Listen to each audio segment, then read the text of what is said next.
Sharma. So like it is quite relevant in terms of geopolitical events that are happening right now. So and I go I mean I've just started reading it, but I am quite fascinated by his observations and the way he has written. Fantastic, fantastic. Amazing. Thank you for the introduction. And I've heard a lot of good things about Breakout Nations. It's been on my reading list for a while. Just haven't got around to it yet, and hopefully I can. Someone wants to go after Parang?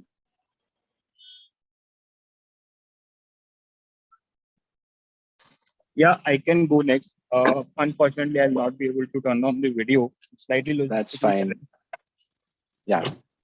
How are you? So this is Lakshit.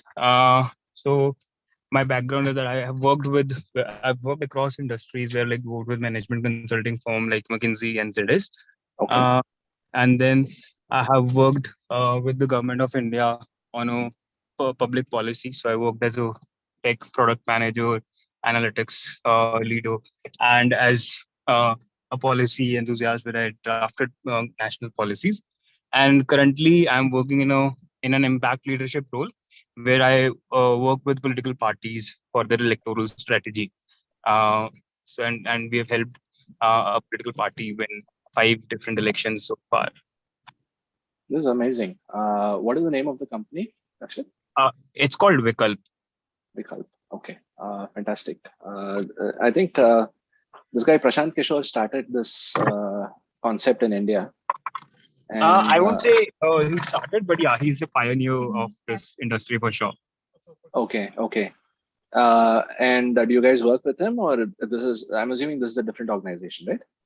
Yeah. So, but I have worked with him in the past for a while during the West Bengal elections. Okay. Okay. Great. Very nice to have you on call. Do you have any reading recommendations, Lakshit? Sorry? Do you have any reading recommendations? Are you reading anything interesting right now for the rest of us to follow? Oh, I read a lot of philosophical subjects. So I'm currently reading Swami Vivekananda. Okay. If it interests anyone. Thank you. I'm sure it reads all of us.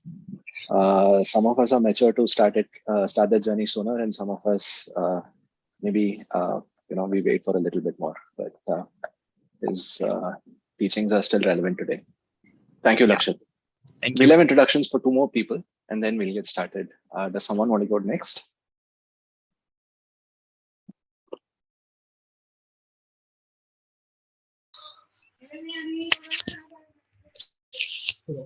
Shall I? Hi, Kunta. How are you? Hello. Could you hear me? Yeah, your voice is a little feeble, but yeah, definitely we can hear you. Okay. I'm having little doubts on how to brand myself. Basically, I want to know how to brand myself because I know Okay, you have some doubts on how you can brand yourself. All right. Yeah. Because I know I'm good at academics with my CG and all, with my DRS score. Okay, Kunta, actually, the line is not very clear. Maybe you can check. Another mic. No, your voice is not very clear. Maybe you can troubleshoot the network connection, and then we can come back to you. Is that okay? Okay. Okay. Yeah. Does anyone want to go next? We'll just have one more introduction, and then we can get started. So I can. Karthik, we have had a chat about a year ago a couple of times. Okay, who's this? I'm sorry, there's so many names, so I can't make out who's talking. So I'm Rahul. Rahul. Yeah. Hi, Rahul. How are you? I'm good. I'm good. How about you? I'm doing well. So yeah, I'm Rahul. I am a product manager at Expedia Group. Okay. I was a software developer for about 3.5 years, but 6 months ago I became a product manager here. Very nice. That is everybody's dream, I think. And I have 4 years of experience now. Okay. And I'm interested in the top 7 schools. Okay. And I've taken the GMAT. I took it last year. In fact, I applied to about 5 schools last year as well, but rejected. And I have a question, but I guess shall I ask it later or right Yeah, now? we'll have time for questions, definitely. Yes. Yeah. All right. Do you have any reading recommendations from us for us, Rahul? I'm reading 0 to 1, and I quite like that book. Yeah, I've read that one, Peter Thiel, right? Yeah. So I think there's a handful of books that are recommended for anybody who's interested in entrepreneurship, and 0 to 1 is most definitely one of those. If you guys haven't read that book, I would strongly recommend that you should pick it up. Folks, I'll just give a short 2-minute intro, and then we can get started with questions. As you all know, my name is Karthik. I'm the founder and chief coach at HKUST Academy. We are based in Chennai, but we work with people from all over India, sometimes even all over the world. I've had the very good fortune of working with hundreds of very, very impressive Indian applicants over the last 9 years now. We started in 2013, and several of our candidates have gotten into top 20 MBA programs.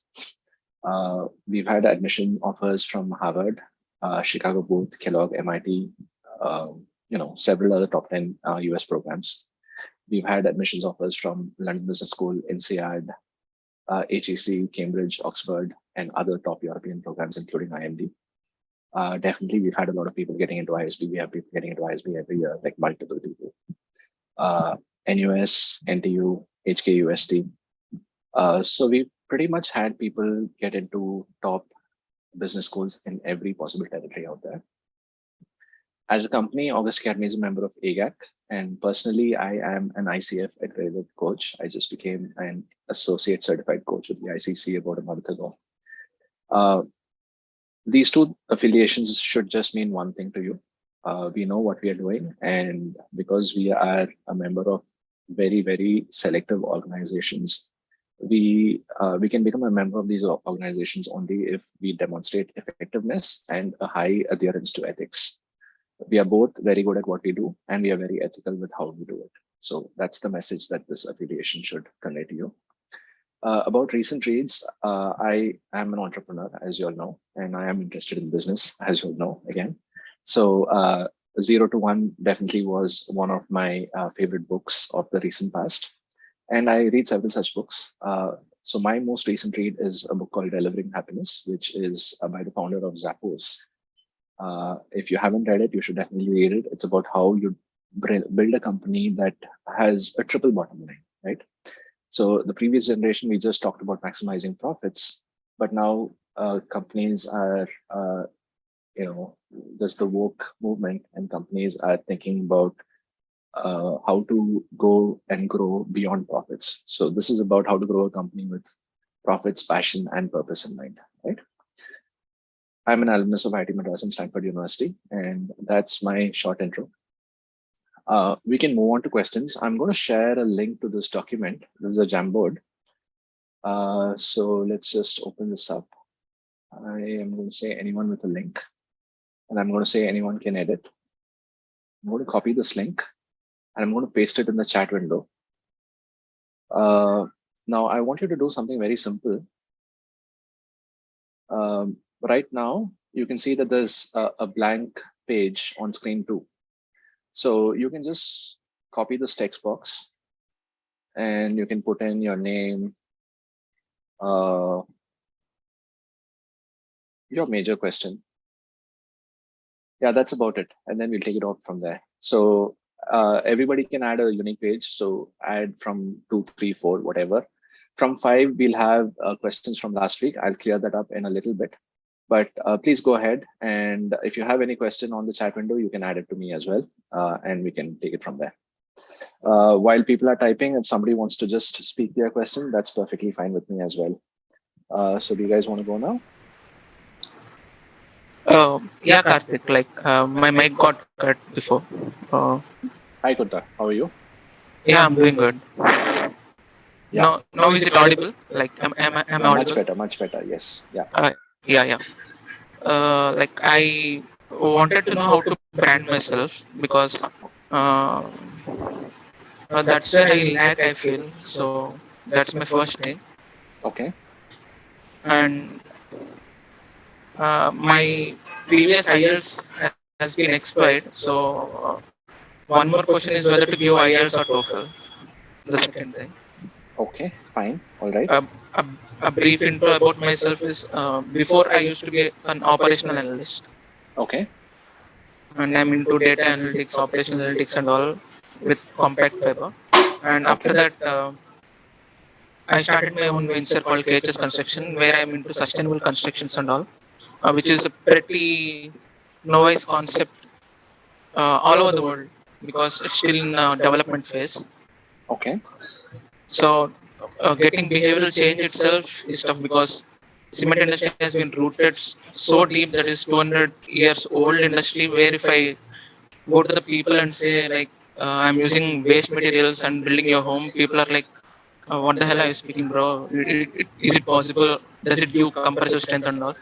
Okay. So I had to work on it a lot, and after that I did one project with AP government itself, and one project with Indian Railways as well. I had constructed a platform of New Guntur railway station, and Okay. I've been doing two other projects as well. Okay.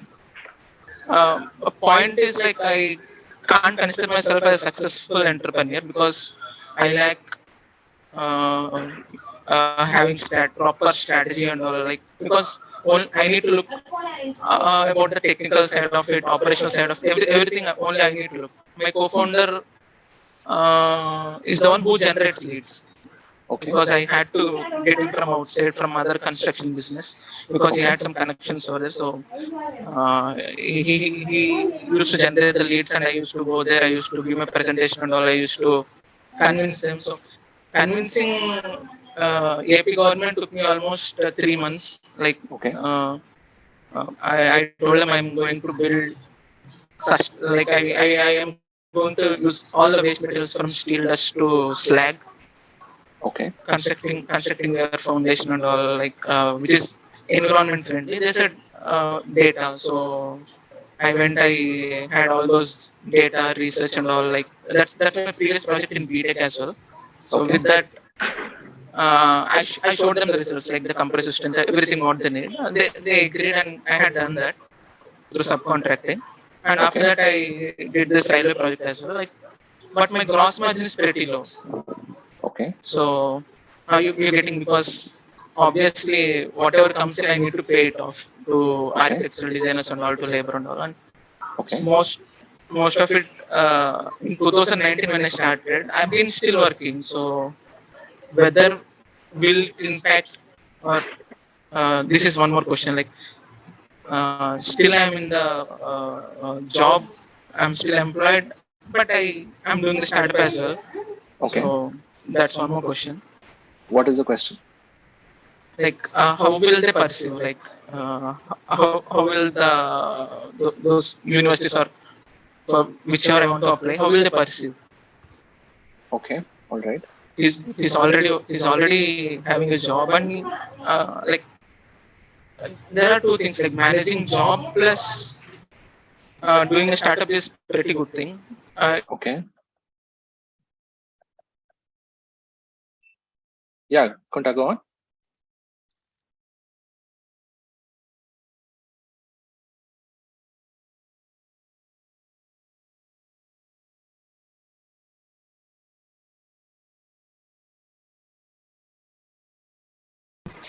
Hello.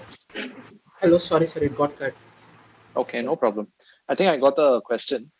So let me just request everybody else to, just put on your questions in further pages. So I see that Lakshit has typed his name in question slide number 3. Lakshit, maybe you can add a question also. Likewise, Rahul has his name and a question. On pages 5, 6, 7, 8 onwards, please do put in your name and your question, and then we can take it up as and when we get to that. All right. So that would be my request. So Kunta Kaushik has 3 questions. The first one is, how can we brand ourselves? That is a subject, that's a very, very broad subject, Kunta, actually. Maybe what I would request is we see, I mean, broadly, this definition of what is a brand, right? That depends on what you want to do. So you need to identify what you want to do, and then you brand yourself in that manner, right? Just to give you a very proper example, right? Someone like Warren Buffett or Bill Gates. Okay, let's start with Warren Buffett, right? What is his brand? He's supposed to be very sharp. He's supposed to be a very rich person. He's supposed to be, like the Oracle of Omaha, right? So when you expect a management guru, a finance guru, typically you expect them to come in suits and whatnot, right? I'm just giving you the physical picture right now. Branding is by no means limited to the physical picture. It is based on a more comprehensive image, right? The image is a combination of your physical appearance plus your online appearance plus your LinkedIn presence. There's a lot of things that go into what you do and how you do it. But yeah, someone like Warren Buffett, we expect him to be wearing a suit. But someone like Sadhguru, we don't want to see Sadhguru in a suit. We want to see him in his robes, right? And someone like Patanjali, we don't even, if Patanjali comes to us wearing clothes. Yeah, dresses like you and me in jeans and t-shirt, I wouldn't recognize Patanjali, right? Narendra Modi ji, that's his brand. Whereas Joe Biden, that's his brand, right? I mean, women also have their own brands. Indra Nooyi, ma'am, without the haircut, you won't recognize her, right? That haircut is it. And if you remember some of these ads on TV, to represent Gandhiji, they don't even draw the full picture. They just draw the glasses. You look at the glasses and you recognize Gandhiji, right? So there's no such thing as one way of doing things is the right brand or another way of doing things is the right brand. You have to figure out what your objective is. And this goes beyond MBA admissions. Branding is not just about MBA admissions. Within the MBA world, you could be a consultant, you could be a banker, you could be an operations manager, you could be an automotive expert, you could be a lawyer, you could be a healthcare worker, any of these things. But even outside of this, you are a brand. Okay. So it's a very large topic. I don't think I can make a lot of progress in this one particular meeting. So hopefully I've just touched the tip of the iceberg and you get the picture and you have enough information to move forward by yourself. If not, let's sync up and then we can talk more. There's a lot of background noise going on. Can you mute it? Maybe you, Kuntakosh. Yeah, got it. Yeah. So on TOEFL versus IELTS, it really doesn't matter. Both of these exams are perfectly fine. And, just take whatever is easier for you, right? A lot of you all probably know that most business schools do not require either English speaking proficiency test if your undergraduate education is in English, but some schools like UCLA and UC Berkeley do require either of these tests, or there's the PTE, which is given as an option as well. It really doesn't matter. All of these are treated very equivalently. Take whatever's easier for you. Sometimes it is determined by schedule. You may not be able to get a date for the TOEFL over the next month or so, but you may be able to get a date for the IELTS next Saturday. Just go take it. It doesn't make a difference. If you do, if you get that 110 on the TOEFL, you will get that 8.0 on IELTS. There's no way you're going to do much worse on one test versus another, right? There are just two different ways of understanding your English proficiency. And this is the same as weighing yourself on, your weighing scale at home versus in a hospital. Sure, the calibration may be a little different, but in general, if your weight is more this month compared to last month, both scales will show that your weight is more this month compared to last month. Okay, so no difference at all. With regards to how would it appear if you are working for a corporation and pursuing your startup dreams at the same time, I think everything depends on your employment agreement with your company. I used to work for a company called General Motors. Right? It's the world's largest automaker. It has been the world's largest automaker through certain years. Nowadays, Toyota overtakes it during certain years, right? I did sign an agreement saying I will not be working for any other company, all right? And there was a caveat emptor to that statement as well. I was allowed to hold shares in unlisted companies, provided those companies were not in competition with General Motors. And, it's very rare for any other company to have an automotive startup. So technically, I could be a director of a private limited firm as well. okay, provided it was not in the automotive sector. Likewise, if you are working for L&T and you are pursuing a construction company on your own, just go through your employment contract with L&T and see if L&T is okay with it. If there's no language in your employment agreement which says you cannot work with anyone else, then that's perfectly fine. Pursue your startup and build it up. And then, when you're in a good place, you can quit your main job as well. But if your employment agreement forbids it, then business schools may not interpret it very positively also. I think that's my short answer to that. Is that okay, Kunta? To draw a parallel, I had already quit the job in 2020 March itself. And there is no clause explicitly mentioned like you should not work or you cannot work. So then it's fine. Then it's perfectly okay. Yeah. Moving on. Lakshit has a question, industries and social impact. And the question is, should one stick to their true story and goals, or maneuvering as per assumed school requirements to land in a dream school is an okay strategy too? Okay. So Lakshit, let me tell you something. There's your background. So do not fudge your background, all right? Because it becomes very difficult to justify any changes that you made to your life story. But then there's your future goals. I would recommend tailor it to suit your background.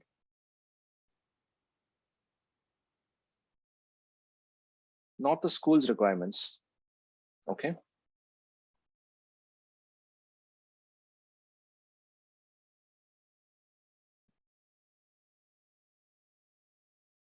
So now, sometimes what happens is you may be working in the technology industry as a software engineer and you want to become a consultant, okay?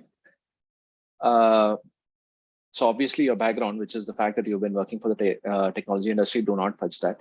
Whatever company you work for, whatever designations you work for, let them all be official, and don't say you were a manager when you are not a manager. Those things don't fudge, because that's just bad ethics. Okay. But with regards to your future goals, what you actually want to do is you want to become a consultant, right? Now, it may turn out that your GMAT is around 700 or 710, and typically consulting firms look for higher GMATs. Okay, so if you go into the application process saying you want to become a consultant, schools are going to know that you will be a very difficult person to hire as a consultant. From that point of view, they know that if consulting is the only career alternative that you're willing to look at, then you will not find a job exiting out of business school, which means you will be a hit on their statistics. Under those circumstances, schools may find it difficult to offer you a position as a student in the first place, right? So what do you do? In such a situation, I would just say, hey, you have a technology background. If you say you want to become a product manager in the technology industry, that's something that's going to fit your professional strengths very well. Okay, so that is okay, and it's not fudging really, because you are talking about the future. And really, if you don't get a job as a consultant, what are you going to do? It's not like you're going to sit at home and not work, right? So a product management is a likely outcome. So it's not 100% lie. It could be like, I don't know, one hypothetical alternative draft of the future, right? So that is okay to do. But under no circumstance should you actually leave out your desires or your strengths and simply talk about what you think the school wants to hear. Okay, that is a strict no-no. Just because you're applying to Wharton does not mean you tell them that, hey, I want to become an investment banker. Okay, your perception is that Wharton is good at recruiting investment bankers. You do not have the background for it. You may not have the GMAT for it. Please don't tell them that you want to become an investment banker, because they are not going to measure you against what matters to them. They are going to measure you against what they think you are good at. Does that answer your question, Lakshit? I'm assuming yes. We'll move on. Yeah, that's helpful, Karthik. Thank you. Okay, great. So moving on to Rahul's question. Rahul says, who should be my recommender? Options are, I have a director who's my direct supervisor in my current role as product manager. However, he sits in Seattle. Informally though, my supervisor is a senior manager. Okay. The product manager from my previous team when I was software developer who recommended me last time as well. He's my informal mentor who taught me a lot. The director from my previous team, when I was a software developer, he was my manager for about 6 months. Okay. Rahul, this is a little difficult for me to answer without more background information. Okay. And typically that background information will become available to me only when we start working together, right? Because then I will understand, what kind of companies you worked at, what kind of work you've done at each one of these companies. And from these 3 candidates, who has seen you do the most impactful work, right? So these are some inputs that I would need in order for me to make clear recommendations to you. But in general, let me give you like a rule of thumb. Okay. Just give me a second. So let's just say things to consider.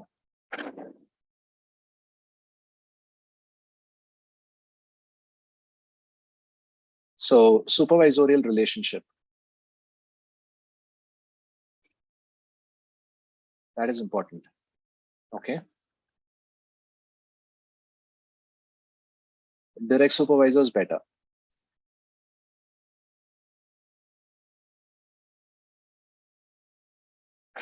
Always better.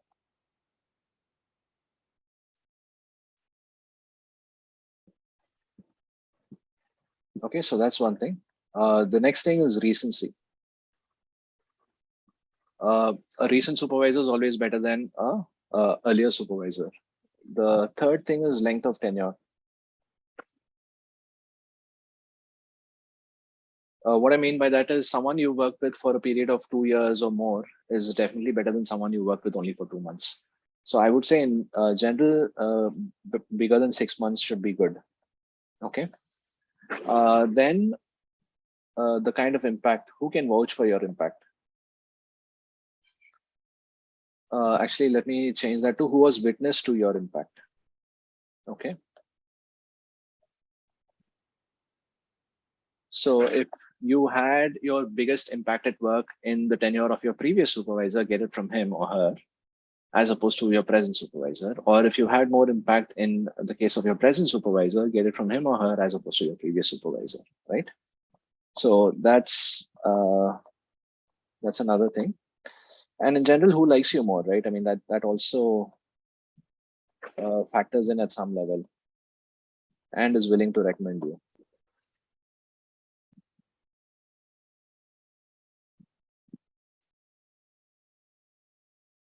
And then, there are 2 or 3 more things. Let me add a page. Can I add a page here?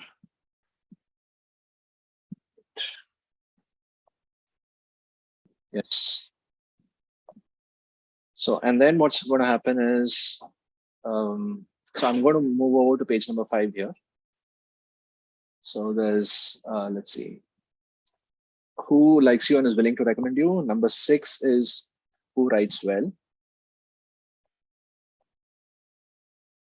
Number 7 is who is approachable. You may have someone who, writes well, has seen you create a lot of impact, but has moved on and, you don't know how to contact him or her, right? So that is another problem, right? And finally, alum of a famous business school.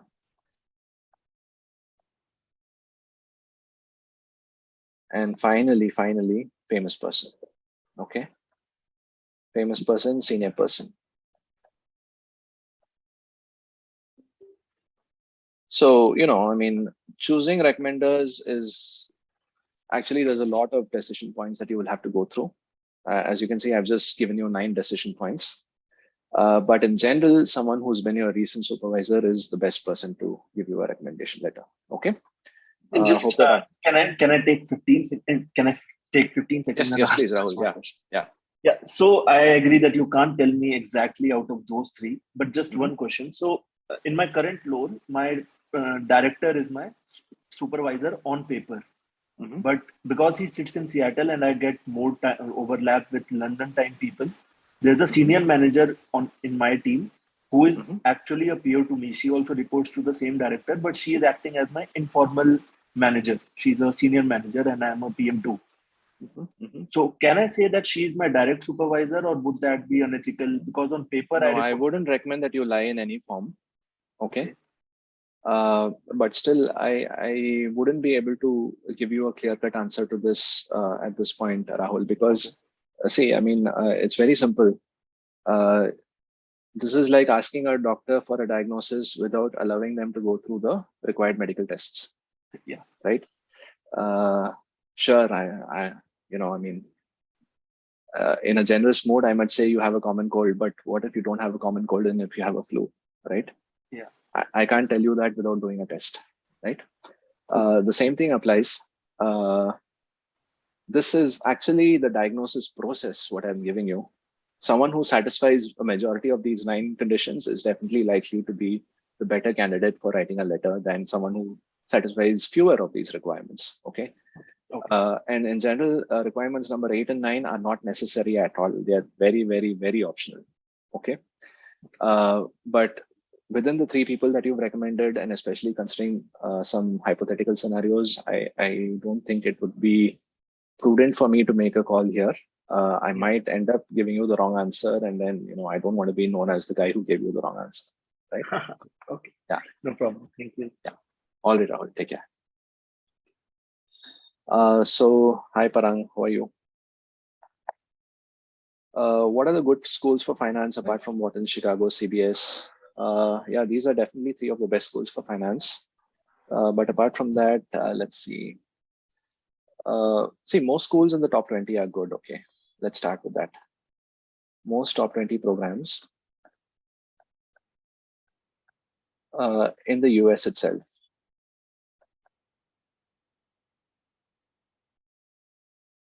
are good. But apart from that, specifically, Wharton, Chicago, CBS, Cornell, you may want to look into. Georgetown, you may want to look into. Simon, you may want to look into. London Business School, you may want to look into. Yeah, these are some names that come to mind. But you don't have to restrict yourself. Most programs in the top 20 are good general MBA programs. So I've had people get into Yale, which is known for social impact, and graduate as an operations manager working for Apple.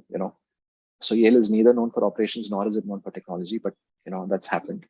I've had people go to UCLA Anderson, which is known to be a technology strong school, and graduate into McKinsey. I've had this happen multiple times, right? Indian candidates. And people sometimes talk about how it's difficult for Indian people to make it to McKinsey in the first place. But no, that's not true. You can actually make it to UCLA and make it to McKinsey. And I have at least 2 or 3 data points for that. So most top 20 programs are good for most MBA outcomes. But if you were focused on something purely for finance, and if that was particularly important to you, then yeah, these are some of the schools that I would recommend. Okay. Sure. Thanks a lot. Definitely, Parag. Happy to help. So Chanaksha has a question. I believe there could be 2 questions here. Let me just make it a bit bigger. Working in an Indian space sector company, led a few clubs in college, co-founding member of an NGO based in Hyderabad. Great. Is there a necessity to explain current organizational structure in detail, which school to choose depending on the industry that I'm in? Okay.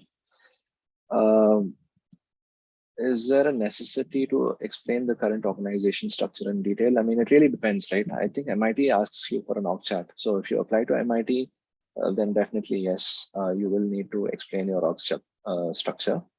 Most other programs don't, right? Other programs don't. That's your simple answer.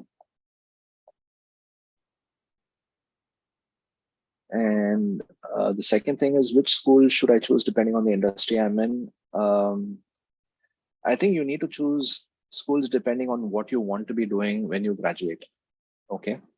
I don't know if you were on the call about 5-10 minutes ago when I was asking another question about how do you choose your goals. It's not dependent on the perceived strength of the school. Ideally, it should not be based on what you desire if you don't have the strength for it.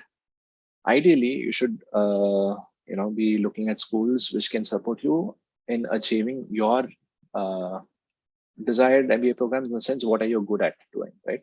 So if you're a good engineer, then you may want to consider product management, or sometimes if you're someone who works on the shop floor, you may want to consider careers in operations management.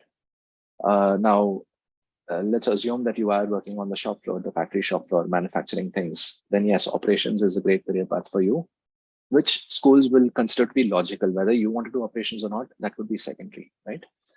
Now, with regards to what will you be doing in an operations career path? Amazon is one of the recruiters. Where does Amazon recruit from? Amazon recruits from all colleges within the top 20, maybe even the top 30, 40 worldwide, right? So yeah, from that point of view, if you are looking at working for Amazon at some time in the future, then any school in the top 30 or 40 should do the trick for you. Yeah. Does that answer your question, Chanaksha? Somewhat in a way. So sorry, I wasn't able to hear you properly because of my internet connection. Are you able to hear my voice clearly? Now I am. Yes. Yeah. Okay. I have one more question which I was not able to put it. Actually, like regarding the which school to choose, like I have a future goal. Like I just want to venture into entrepreneurial journey in my future, like 5 years down the line from here. Already, I happen to be like one of the co-founder of a small edutech company based in Hyderabad. It's called Boncham, not very famous.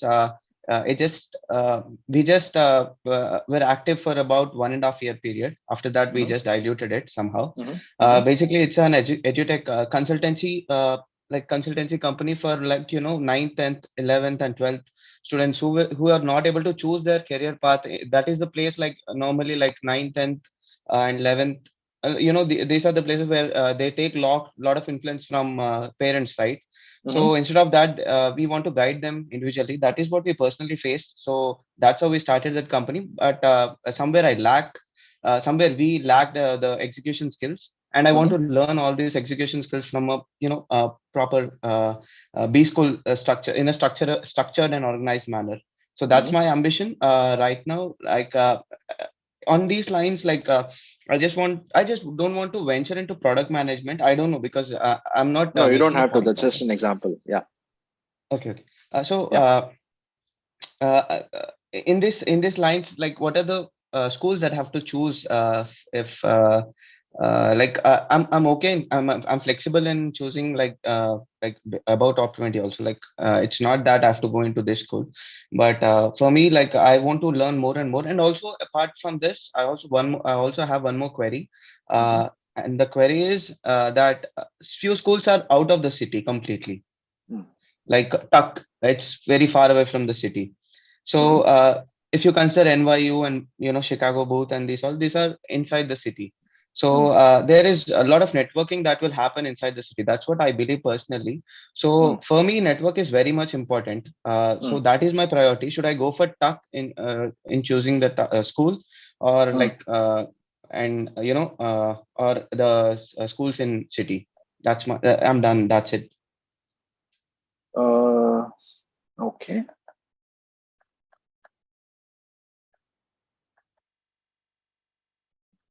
I'll just try to remember as much as possible, right? I think your first question, or rather your third question, was you're interested in entrepreneurship, which schools are better for you, right? Yes. Okay, I think most top 20, top 30 programs are good. In fact, all business schools are supposed to teach you the fundamentals of building a business, right? That's the purpose. You go to medical school, why? You want to become a doctor. So what do you learn? You learn anatomy, you learn physiology, pathology, all of those things, right? You go to business school, you learn the nuts and bolts of running a good company, right? So any good business school should do the trick, all right? Don't overthink this. All good business schools are good here. Now, with regards to shortlisting, the same thing that I said earlier applies. Shortlisting is something that is customized. I need to know a little bit more about your background. I need to know a little bit more about your aspirations, and we need to have a much longer conversation in order for that to happen. That is one part of the answer to that, okay, Chanaksha. And then the other part of the answer, guys, I'm going to be very, very honest here, okay? Can I be honest with you all? Just give me 1 or 2 thumbs ups, please. Yeah. Yeah, thanks.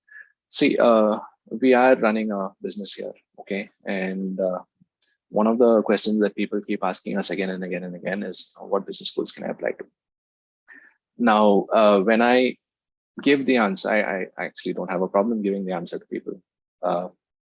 But then I create problems for myself when I give other people that answer. Okay, it's very simple. Yeah.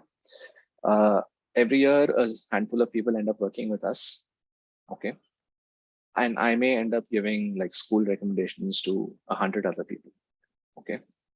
So what I've done in a sense is I've created 100 competitors for my 10 or 20 students, right? So if you are somebody who's working with me, I've actually done you a disservice by doing that, right? And the second thing is there's also a personal disincentive for me as a company. The first thing is, I cannot create competitors for my students because that's just weakening my results, my students' results as well. But the second thing is, yeah, that's really the only thing that people want to know. And, we have to put a charge to that. Right? That's how we can function and operate as a business. So which is why we actually do charge for shortlisting. So for a more precise shortlisting, it is definitely a chargeable service. And sorry, Chanasha, maybe that was not the answer you were hoping to hear, but we have like very good reasons for that, and I hope you can empathize with that. Yes, sir. No, it's perfectly all right. I can understand that. Yeah, thank you so much. Anyway, I got a lot of information. Yeah, and then there's also the question of whether you should be going for schools in cities versus schools in remote locations. There, it doesn't matter. Okay, I mean, we are not looking at very, very low ranked programs. People have fantastic outcomes graduating out of TUC. And people have great outcomes graduating out of Chicago Booth as well, right? So, and like you said, one is a city campus and the other is a very remote campus. See, it really depends on what kind of a person you are. I personally am an introvert. Okay. You have to pay me to talk. That's what all my cousins tell me. And, on a lighter note, that is probably what I'm doing right now. People pay me to talk, so that it works out very well. But the basic idea here is I'm not the kind of person who goes on networking and all that, right? So what kind of an atmosphere is good for me? A good atmosphere for me is where, I have like 10 people around me, but I can get to know them really, really well. So someone like me, TUC is probably the better place for me, right? But then there could be somebody else who, who's very extroverted, very gregarious, very, very, very social person, and who likes to meet a lot of people. Maybe they don't form deep relationships, but they definitely like to have a very broad network. Yeah. For someone like that, a city campus is probably better. But having said that, do not make this decision based on whether you think you're an introvert or an extrovert. That is just an example, right? The first point that you need to keep in mind is definitely any top 20, top 30 program is good. Do not differentiate between whether it's in a city or whether it's in a remote area. But should that difference be very, very important to you, choose it based on your personality type. Do you want to get to know fewer people, but in much better depth? Or do you want to get a lot of networking opportunities? Maybe the depth of the relationship may not be that much for you, right? From a career point of view, both of these colleges, both of these categories of schools will serve you extremely well. Does that answer your question, Chanaksha? Yeah. Yes, sir. Thank you. Yeah. So moving on,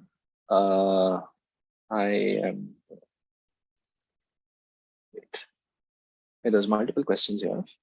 I'm just trying to see if I can separate this, but I guess I cannot. That's fine. So Prithvi has a GMAT of 750, great. An IELTS of 8, great again. UG 62% and PG is 74%. 2.5 years in the construction business in UAE, failed. That's okay. That's perfectly fine. 3 years as a software developer in Canada, plus an immigration business in Canada. Okay, very interesting.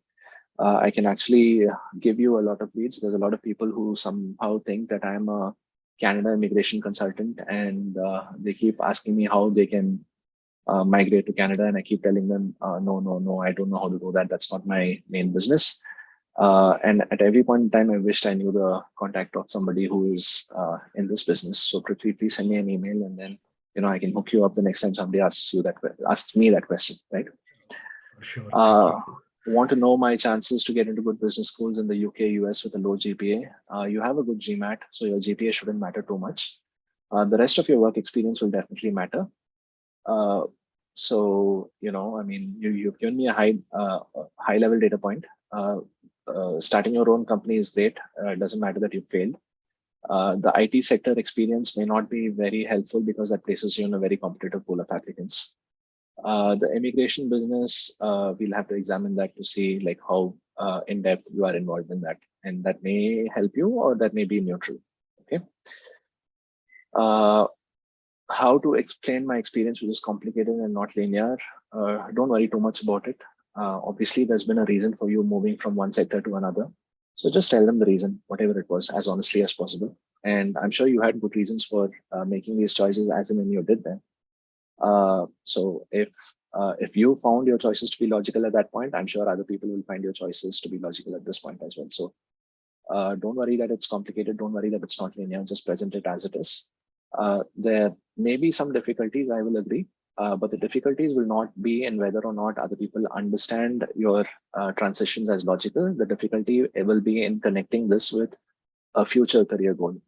And people may just form the impression that you haven't found your calling yet and you are experimenting, and the future goal that you predict is probably also not your final goal. So that is the difficulty that you may have to battle. Okay. Thank you. Okay, I think we have another person on the same slide. Prithvi, did I answer your questions or did I answer Gursahib's question? Yes, Karthik, you answered it. Thank you. Okay, all right, great. So Gursahib, hi. I hope you're still on the call with us. I graduated this year with a bachelor's degree in hospitality management of 4 years and want to pursue an MBA. Great. Welcome to the Working Professionals Club. I'm also running my own startup from the past 2 years. I guess you've been doing it 2 years earlier than most of us. Does it make my profile stronger? I want to do my MBA from Dalhousie University in Canada. This is my target university. Okay. Definitely the fact that you've been running your startup even when you were in college will make things very strong for you. Okay. But having said that, I do not know much about the criteria for entry into Dalhousie University. This is not something that we have done in the past so far, I'll be honest with you. In Canada, I think we've worked with people trying to get into Rotman, Ivy, Queens, Schulich.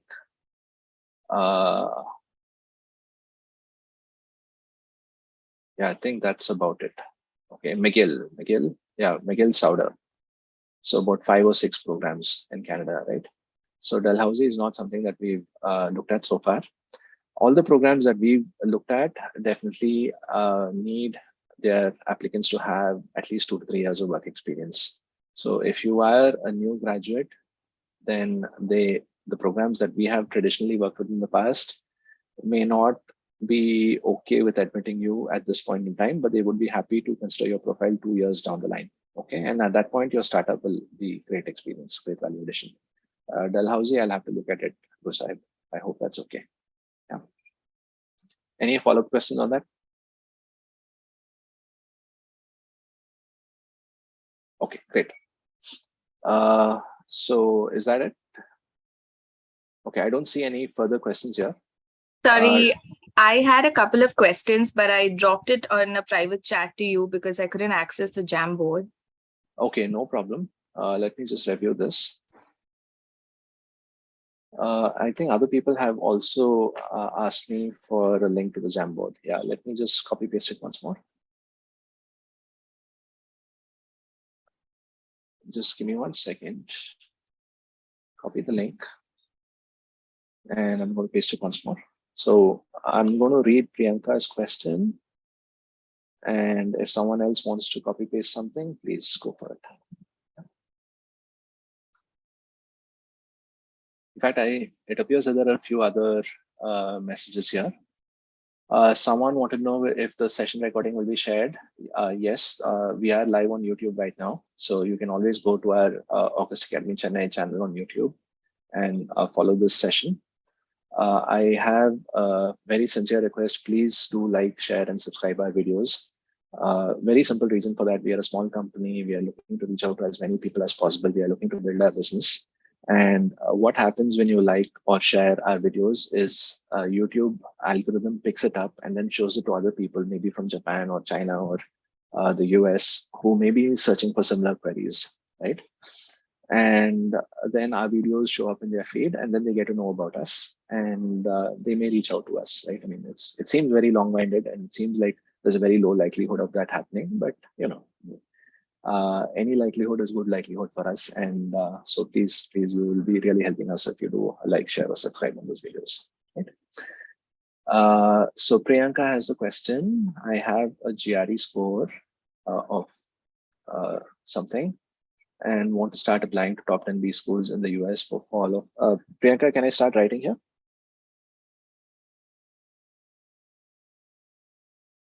Yes. Yes, okay. Please. Yes, absolutely. I a thought GRE I'll put it up on the Jamboard now that I have access. Okay. I have a GRE score of 319, want to start applying to top 10 B schools in the US for fall of 23, starting in R1 itself. Do you think that is wise, or should I improve my score before doing so? I have 7 years. So this is always a question. Yeah, go on. Yeah. Maybe I couldn't copy the whole thing. So I have 7 years of work experience working with Goldman Sachs within their asset management side in operations, though, in Bangalore. And I also recently started volunteering with Teach for India so that I have a good extracurricular side as well. So yeah, that's my background. Okay, great. Thank you.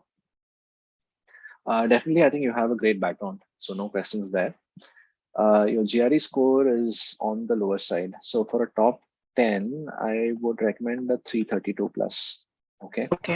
So that is my target for you. Now your sub question here is, can you start applying now itself, or should you wait till you improve your score? That is really something that you decide. Okay. We typically prefer to sign up people after they've reached somewhere closer to their target score.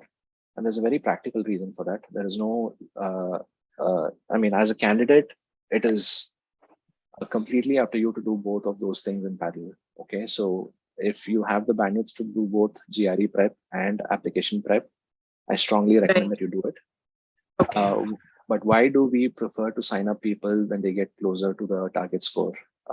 See, what's happened in the past is we charge in advance and people sign up with us. And then if they are not able to reach their target score, then we may not be able to help them with applications to their target schools. Okay. Right. And that becomes a very sticky issue. Okay. Now, if the candidate is willing to revise their target list and then apply to a lower ranked set of programs, that's perfectly fine. Okay, we would still be able to help them, and then we will help them get into a good school as well. But sometimes candidates get very attached to like a top 10 or a top 15 or a top 20, whatever your category is, right? Whatever your desired category is. And then it becomes a very difficult situation. I mean, if I convince them to go lower down the ranking, suddenly they start hating me. So something that I don't want. And if they are not willing to do that, I know that a top 10 application may be difficult for them, right? So essentially, we are working on a problem. We are spending time, we are spending money, we are spending such valuable resources on a problem that may not have a solution. Okay. Correct. So that's okay. I mean, we've done it in the past, and candidates are also okay with it. In fact, I'm very proud of myself because I just came up with a superb example to somebody today. Okay. When somebody works with us, they need to understand that whatever we are charging, right? It's either goes to something that is equivalent to building a house or something that goes to the equivalent of a trip to Disneyland. Okay. Now, when we are in sync on the shortlist, then that's like buying a house, right? Yeah. You paid us, we've delivered something to you, you have a college, you get a degree, and that stays with you for a lifetime. When somebody wants to apply to a college that is a little more ambitious than the shortlist would allow for, then essentially we are still happy to help them, but they should understand that they are paying for an experience, not necessarily for an end product, right? Right. But I mean, there's a lot of confusion here, there's a lot of ambiguity here, and it becomes a little difficult. So far, we've not been a tourism company, so we don't like to charge for the experience wherever possible. We would still like to, be that middle class. So you have to buy a house because that's where you're going to have your grandchildren and all that. So ideally, because of this kind of thinking, we prefer that people get closer to their target score. Yeah. But if they are flexible with your university choice, then we can get started right away. And as a candidate, you should work on both at the same time. That's my answer. Okay. Understood. Thank you so much. I just had one more question. I've just kind of put out my short-term, medium-term, and long-term goals. So basically, since I am from an investment management background, I thought I'd lay out my post-MBA goal to be in the same domain, but slightly move towards sustainability and impact investing. So that even though I am within the same industry, I'm kind of let's say changing my way towards a longer a long-term goal that I have. As a medium term, I want to switch to finance, but within like a governmental organization or international organizations like the UN or WTO or IMF, where I take my finance and investment management proficiency over there and kind of learn how it is to be working in a global organization, looking at more of social causes and concerns which is like impacting the entire world. And as a long-term goal, I've stated that I want to build a social enterprise, but I don't have clarity as to what kind of a social enterprise I want to build, whether it's a service or a product, etc. Is it important to be that specific in my essay? So if entrepreneurship is your short-term goal, no, I think you need to be very specific. No, if it's your long-term goal, then it's perfectly fine. It's okay. And just a general direction is fine. I think your goals seem reasonable. You do need a high GRE score to support such goals, because the organizations in these sectors are very selective with how they recruit their candidates. And getting to a good school is important, and being one of the high GRE candidates within that school itself probably will also be important. Right. So it's okay. We can do a little bit of back and forth here. If the GRE doesn't change by much, then we can change the goals a little bit. We can change the targets a little bit. Everything works together as a package. Right?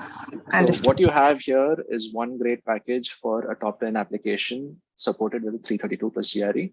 But let's say we have a 325, we have a slightly lower ranked program, slightly less ambitious goals. And then, that will also make sense together. Okay. Understood. Thank you so much for your time. Thank you. Yeah, great. So moving on, let's see. I thought someone had a question when Priyanka and I had a discussion. Karthik, yes, who's this?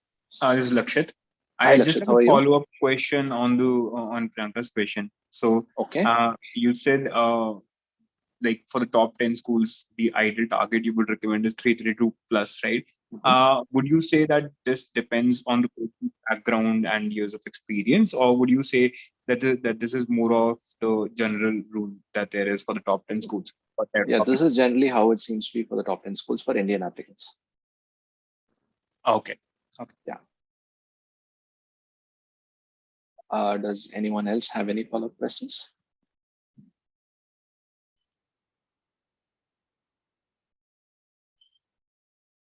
Okay.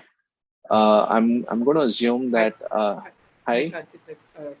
Drawing a parallel to the same question, because I'm having a GRE score of 339, so 339 is it, Mata? Yeah. So wow, that's amazing. I want to know, am I eligible to target M7? We'll have to look at that, Mata. Okay.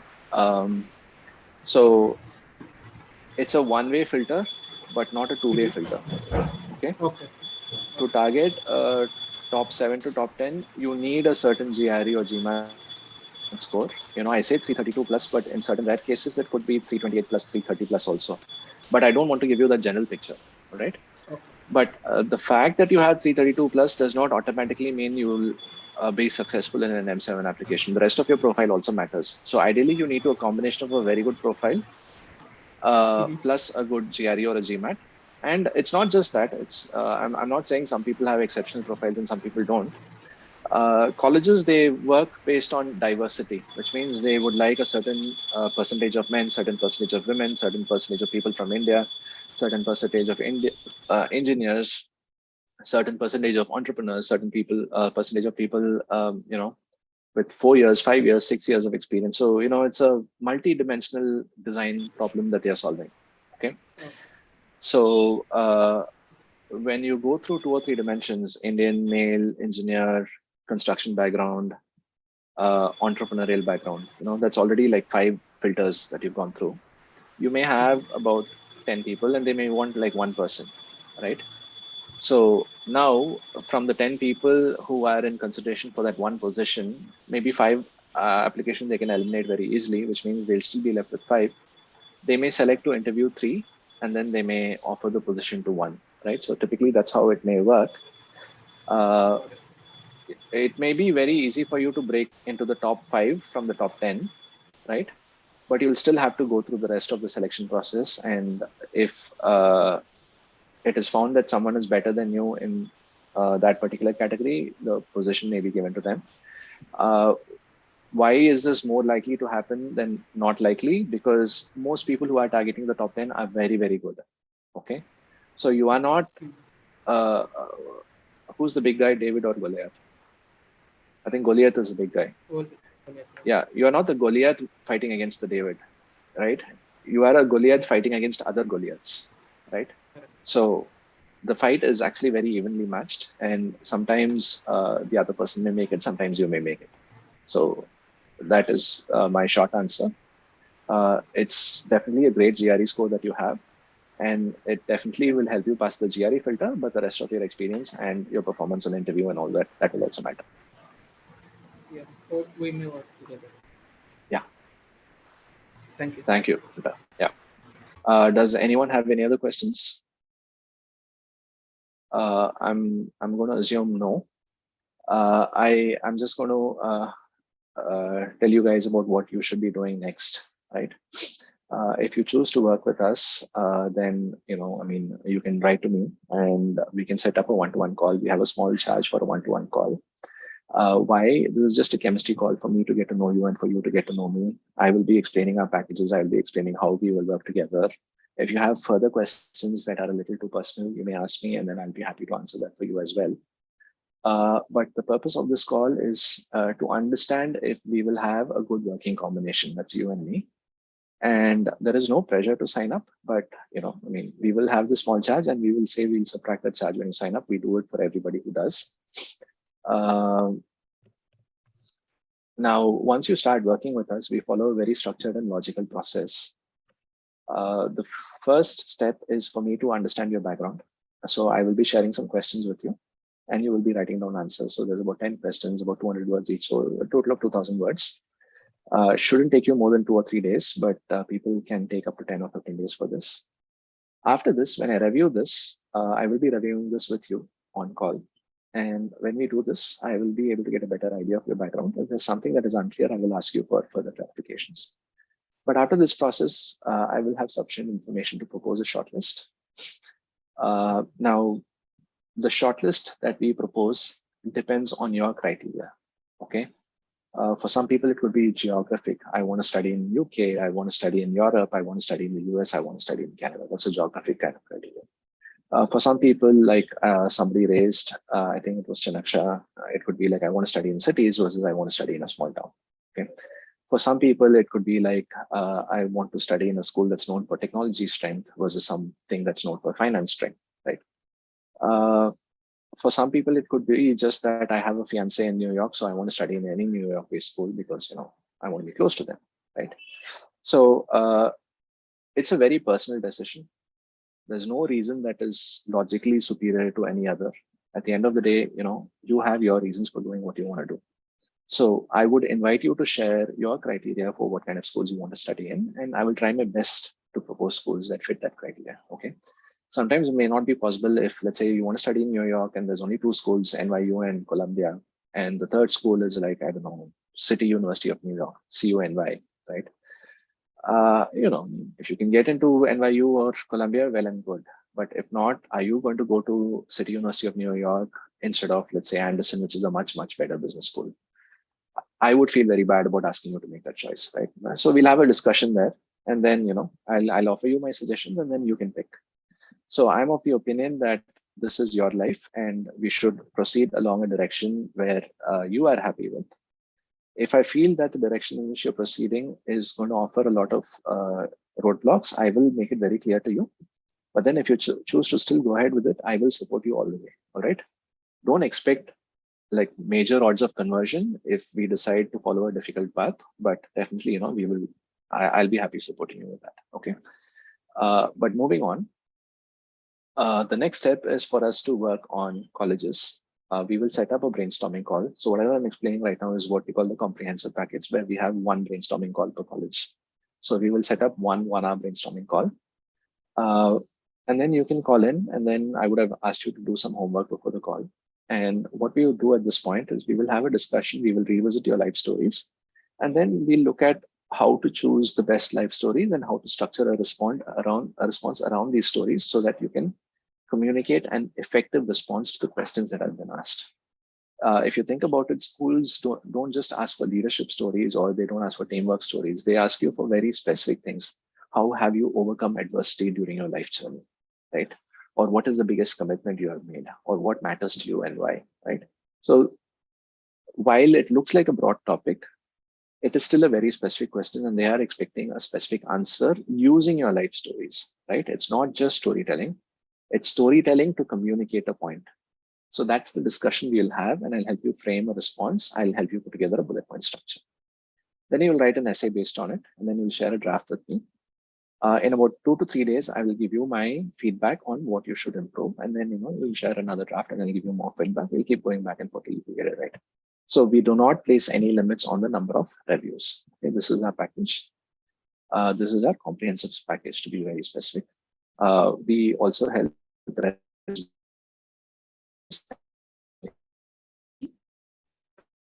comprehensive. We have 2 mock interviews as well. In our 3 school comprehensive, it's not there by default. We charge separately for it.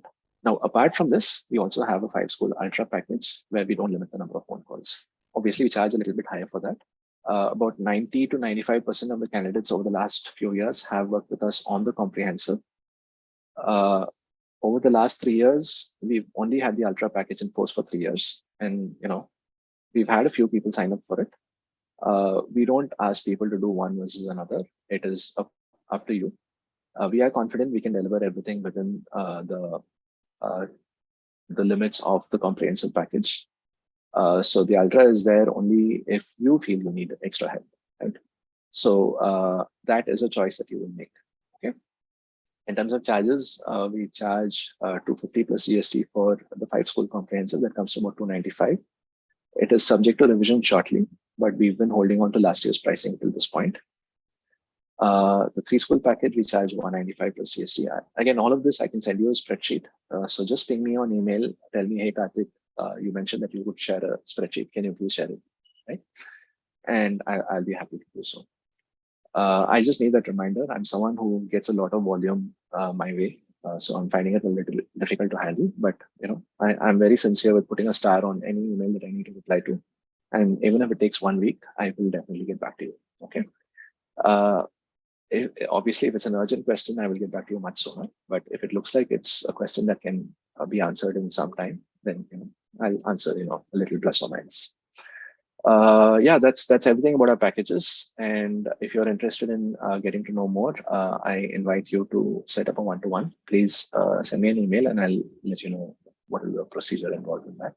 We charge 2K. We subtract that when you sign up, and I'll let you know all of that by email. With that said, if there are no more questions, then maybe we can close the call here. yeah, somebody had a question, which is how much is the charge for one-on-one? It was 2K, and we'll subtract it when you sign up with us. Okay. All right. Great. Thanks all. And again, this video is on YouTube. Please do like, share, and subscribe, and it will be a great favor for us because other people will also be able to pick it up from the YouTube algorithm. Great. Thanks, guys.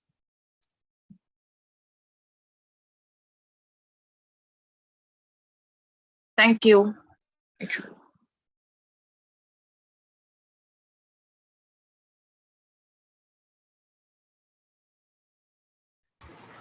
That's a great session, Karthik. Thank you.